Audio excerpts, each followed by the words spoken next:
ધર્યો એવો અવતાર તો કોઈ દિવસ ભગવાનના એકે અવતાર કાર્ય નથી.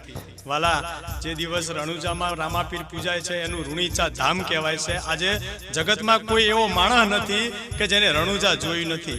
એની એક માનતા માનો ને તો કોઢિયાના કોડ મટી જાય, રોગિયાના રોગ મટી જાય. વાલા, એના ભક્તોની સામે આંગળી કરે, એના પેઢીઓના નકશા મટી જાય.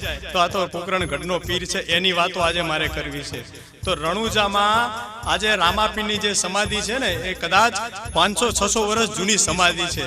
અને એવી કહેવત છે કે પોકરણગઢમાં અજમલ રાજાના કોઈ શકન નતું લેતું. ત્યારે અજમલ રાજાએ ભગવાન ભોળાનાથ જોડે આજીજી કરીને કાશી નગરીએ જઈને તપસ્યા કરવા બેઠા ને, ત્યારે અજમલ રાજાએ અંતે ભોળાનાથને મોતની માગણી કરી. ત્યારે કૈલાસપતિ ભોળોનાથ પ્રસન્ન થયા અને અજમલ રાજાને કીધું કે અજમલ, આજે તારે ભલે દીકરો નથી, તારે 3 દીકરીઓ છે, પણ હું ભોળોનાથ કોઈનો દીકરો થયો નથી કે થવાનો નથી. આજે તું દ્વારિકા નગરી જા, ભગવાન કૃષ્ણ